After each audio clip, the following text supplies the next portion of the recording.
لیکن اس سے پہلے میں دکھاتا ہوں کہ ہمارے بزرگوں نے جب نعتیہ شاعری کے حوالے سے قلم اٹھایا تو کیا کہا۔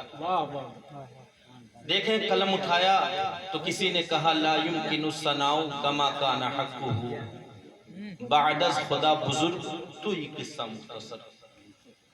اور آگے بڑھیں تو ہم سب کے امام اہل سنت مجدد دین و ملت حضور سیدی اعلیٰ حضرت فرماتے ہیں سرور کہوں کہ مالک و مولا کہوں تجھے۔ یہاں پر آپ دیکھیں تو سیدی اعلیٰ حضرت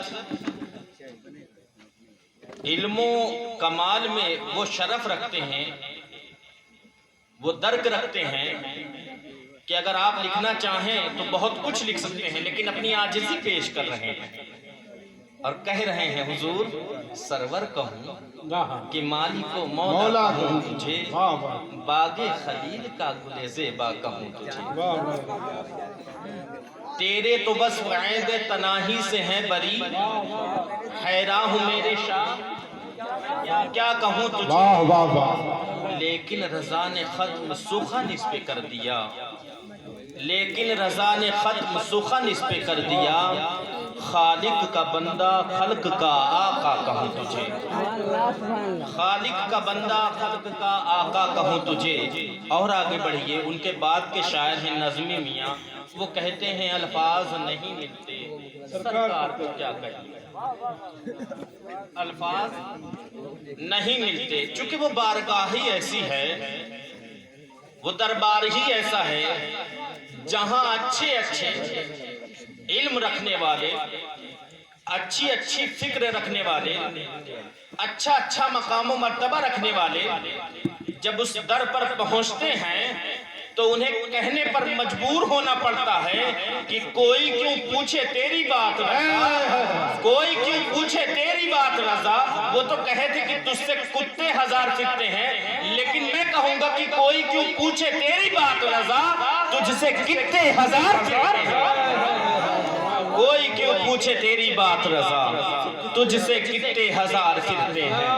عزیزان گرامی، میں آپ کو اسی حوالے سے میں نے بھی اپنی عاجزی نہیں کہوں گا بلکہ میں نے حقیقت بیان کی ہے۔ جب اتنے لوگ، اتنے بڑے بڑے لوگ وہاں پہنچ کر کے یہ کہیں تو جنہوں نے کہا ان کی شان میں لکھنے کے لیے ہمارے پاس الفاظ نہیں تو بھلا ہم اس بارگاہ کے لیے کیا لکھیں گے۔ تو ہم نے کہا کہ اے شہ کون و مکان آپ کو کیا کیا لکھیں، اے شہ کون و مکان آپ کو کیا کیا لکھوں، جانے ایمان لکھوں قبلہ و کعبہ لکھوں۔ پہلے والے میں سوال ہے، جیسے بولنے کا انداز ہوتا ہے، جیسے مان لیجئے آپ سے میں کہوں وہاں گئے تھے، کون سا انداز ہے؟ سوالیہ ہے، لیکن آپ سے کہوں وہاں تو آپ گئے تھے، بات وہی ہے، لیکن یہاں خبر دے رہا ہوں کہ آپ وہاں گئے تھے، مجھے خبر ہے۔ تو پہلے مصرے میں سوال کر رہا ہوں اے شہ کون و مکان آپ کو کیا کیا لکھوں، جانے ایمان لکھوں، جانے ایمان لکھوں قبلہ و کعبہ لکھوں، اور جن پہ پڑھتے تھے میرے شاہ مدینہ کے قدم ایسے ذرات کو میں رشک سریا لکھوں، جن پہ پڑھتے تھے میرے شاہ مدینہ کے قدم ایسے ذرات کو میں فخر سریا لکھوں، اور تیری مدحت کو لکھوں قلب و جگر کی ٹھنڈک، تیری مدحت کو لکھوں قلب و جگر کی ٹھنڈک، تیری یادوں کو تصور کا اجالا لکھوں، تیری مدحت کو لکھوں قلب و جگر کی ٹھنڈک۔ ابھی قاری صاحب قبلہ نے بتایا کہ کسی حضرت کے پاس کسی کا فون آیا اور اس نے کہا کہ آپ لوگ آج شب برات کی رات ہے، عبادات کو چھوڑ کر کے آپ محفل کرنا چاہتے ہیں، جبکہ اس بے وقوف کو نہیں معلوم، وہ سوال کر رہا تھا، اسے سمجھنا چاہیے تھا یہ جس عبادت میں ہم آپ شامل ہیں یہ عبادت فرائض کے بعد سب سے افضل عبادت ہے، سب سے افضل عبادت۔ حوالہ چاہیے، حدیثوں کی کتابوں کو کھولو،